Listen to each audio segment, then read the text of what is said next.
Good morning. Jared Tetz here, Functional Human, here for another video about forward head posture, but not just forward head posture. We're going to talk about fascia today, because I talk about fascia all the time and I need to explain what it is for you folks, and we're going to explain a little bit about what fascia is today and how it corresponds to like some other things, so you can understand, for your understanding. Okay? Started off with setting the tone, singing bowl. Okay?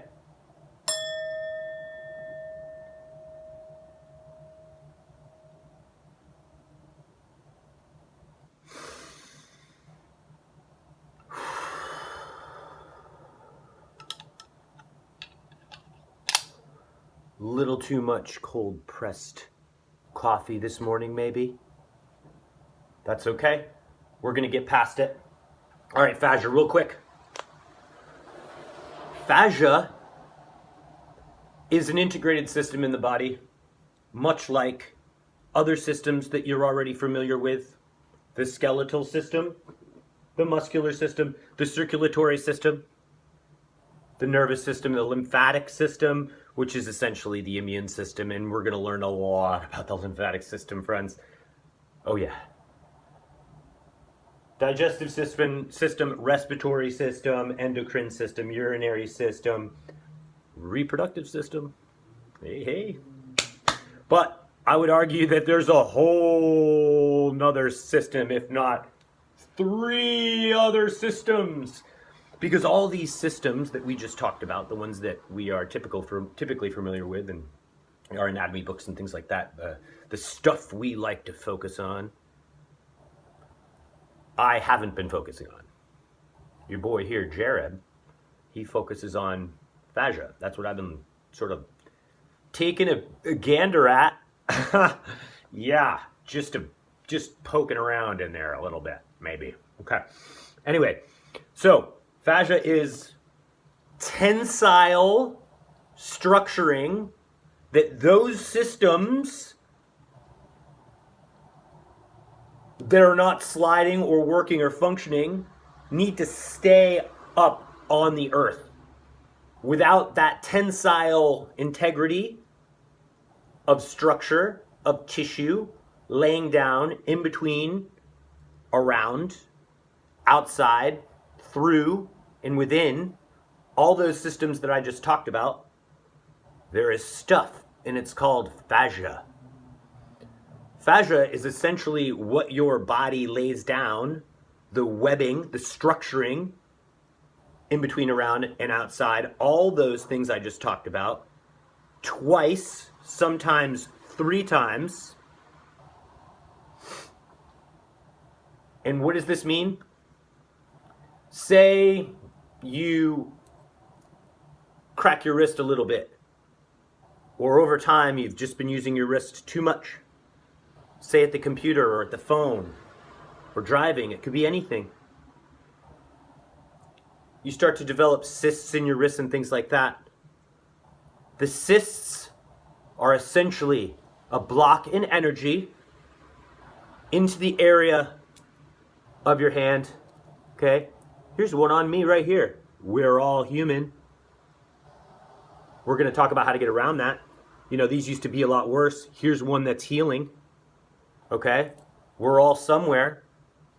That's good, friends. You need to understand that. Okay, back to the fascia real quick in the hands, okay? As you can see, there's less cyst energy in this hand. I have more mobility in this hand because I've done a better job over here in life of keeping my left arm a little healthier, a little less used. I used my right wrist and my right arm for too much for too long. Maybe 20, 30 years too long. Okay?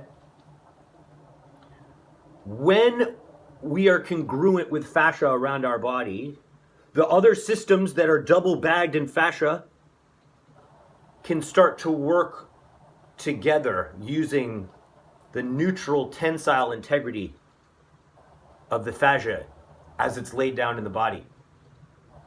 If you have forward head posture, if you have other problems, TMJ, lockjaw they call it, if you had dental work or braces and you're over the age of 25, chances are there's some bones in your jaw that have not been reset by your orthodontist, or over time have shifted and replaced the position of the bones and nerves in your mandible as it connects, how your jaw connects to your cranium.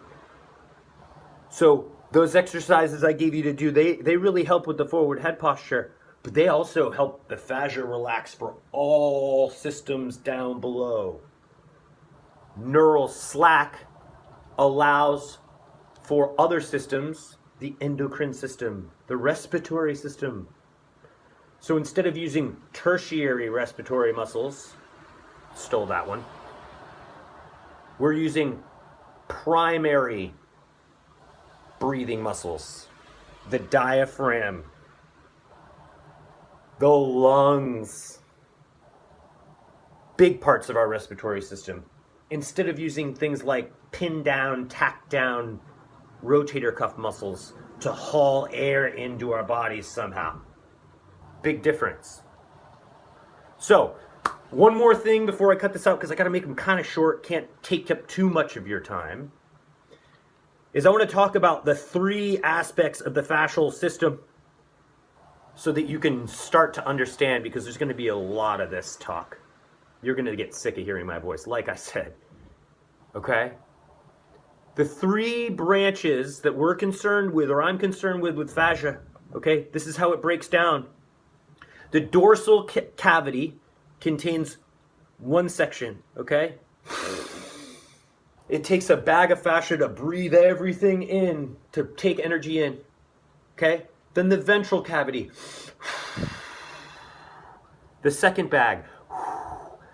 That's where you ventilate. Dorsal, ventral. And finally, the third, after you've taken your breath, is the locomotor fascial network. You have 3. Dorsal, ventral, locomotor. Take in the air, metabolize the air, use ADP, create motion, emotion, share, socially engage, eat, meet, greet, mate, date. Do whatever you got to do. This is the first lecture on fascia from Jared Tetz, a Functional Human. Thank you for listening. I know some of the vernacular can be heavy at times, but you'll catch up eventually. I promise. I'll make it easy for you. Okay? I'll give you as much information as I can in under 10 minutes when I can. I love you all very, very much, and I appreciate you listening. This series is dedicated to my mother, Brooke Tetz. I'd also like to thank a couple of other people. I want to thank, again, Jack Spencer. He's been a big help to me. I also want to thank Matt Corey. He's been a little secret hero for me. We'll talk about him. He's the one who designed my business cards.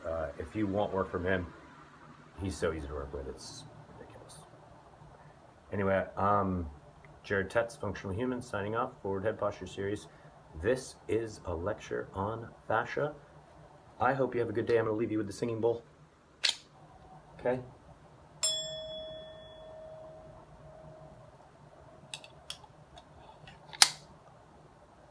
Have a good one, folks. Functional Human, signing off. 9 minutes. 18, 19, 20.